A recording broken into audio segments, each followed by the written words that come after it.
Hello.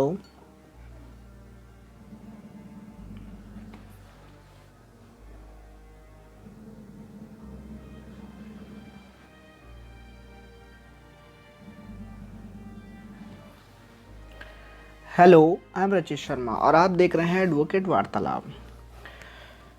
आज की इस वीडियो में हम बात करने वाले हैं सर्कुलर नंबर 4/2024 के बारे में, जिसका सब्जेक्ट है ex post facto extension of due date for filing form number 26QE which was required to be filed during the period 1 July 2022 to 28 February 2023 for the financial year 2022-23। तो subject में ये बोलता है कि जो फॉर्म नंबर 26QE है, जिन लोगों को 1 जुलाई 2022 से लेकर 28 फरवरी 2023 के बीच में भरना था बट उन्होंने नहीं भरा, उसके लिए एक्सटेंशन हो गई है डेट। फॉर्म नंबर 26QE क्या होता है? बेसिकली ये एक स्टेटमेंट कम चालान है जो कि TDS के रिटर्न फाइल करने से पहले भरा जाता है TDS के अमाउंट को पे करने के लिए। तो चलिए सेक्शन आगे पढ़ते हैं, इसमें क्या बोलता है। As per section 194S of the income tax act 1961 there and after refer to as the act, any person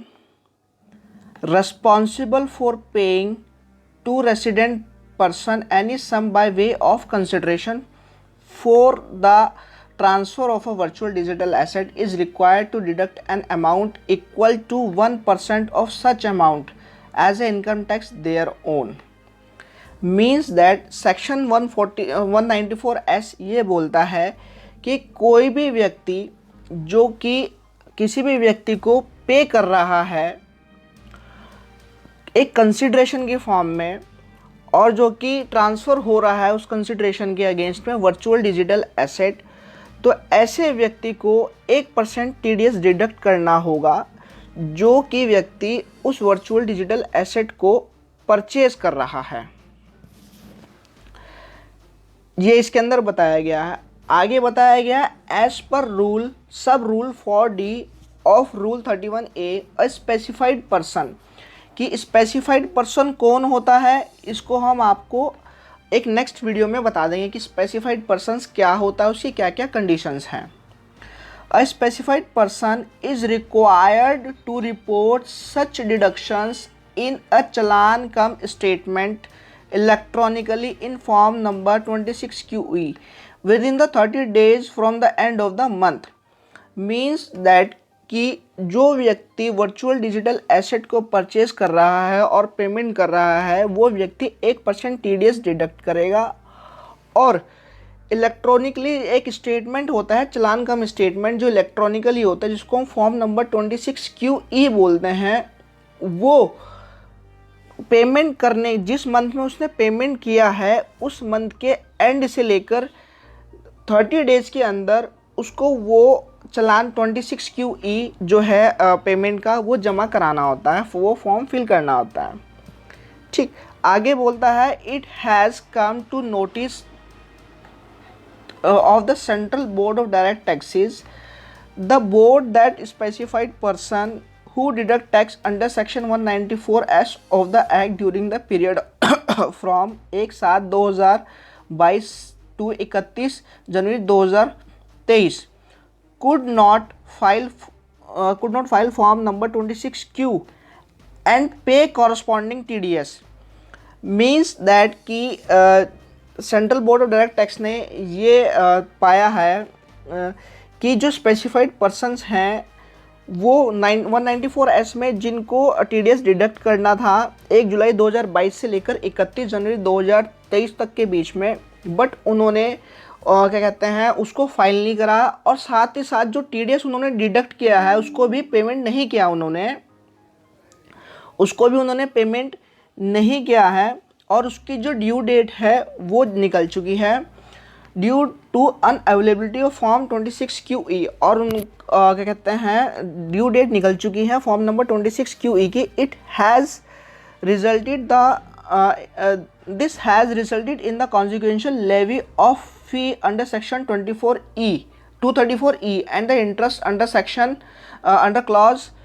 2 of sub section 1A of section 201 of the act, means that कि जो निकल चुकी है उनके ऊपर सेक्शन 234E के जो late fees के प्रोविजंस हैं वो लगेंगे, और इंटरेस्ट जो है इसके अंदर सेक्शन 201 सबसेक्शन सेक्शन 201 और क्लॉज सेकेंड और सबसेक्शन 1A के जो प्रोविजंस हैं वो इसके अंदर लगेंगे। फर्दर और आगे, the specified person who deduct tax under section 194S during the period from 1 February 2023 to 28 February 2023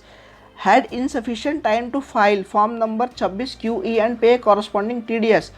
और जिन लोगों को 1 फरवरी से लेकर 28 फरवरी के बीच में जो 194S में TDS डिडक्ट करना था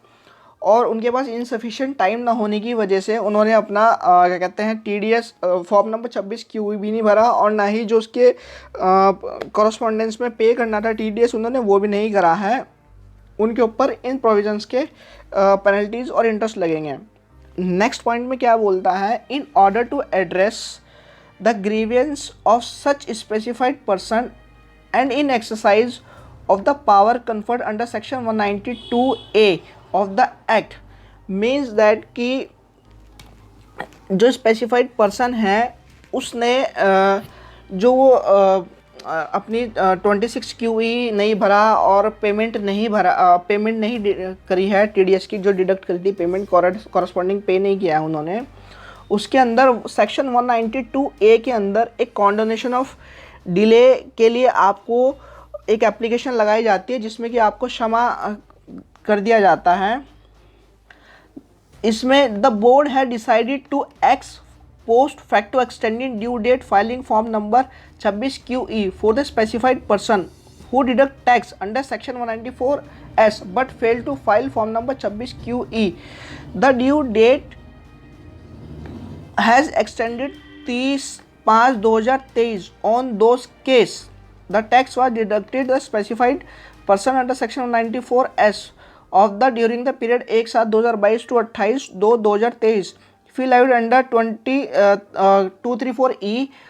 and or interest charged under the section 201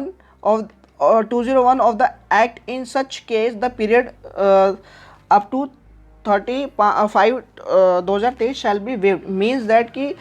section 119(2) clause A के अंदर जो कॉन्डोनेशन ऑफ डिले की जो पावर्स दी गई हैं उन पावर्स के अकॉर्डिंग ये बताया गया है जो कि आपके ड्यू डेट थी वो एक्सटेंडेड कर दी गई है 30/5/2023 तक के लिए, और जो उन्होंने उसका टैक्स नहीं दिया है तो सेक्शन 234E के अंदर जो इंटरेस्ट और पेनल्टी है उसको माफ़ कर दिया गया है। सेक्शन 234E जो कि लेट फीस की बात करता है, और सेक्शन 201A क्लॉज सेकेंड जो कि इंटरेस्ट चार्ज की बात करता है, ये दोनों ही 30/5/2023 तक के लिए माफ़ कर दिए गए हैं। तो आपका जिनका भी 26 QE और TDS रुका हुआ है वो अपना पे करा दें, और उसमें आपको 30/5/2023 तक के लिए आपको रिबेट मिल जाएगी।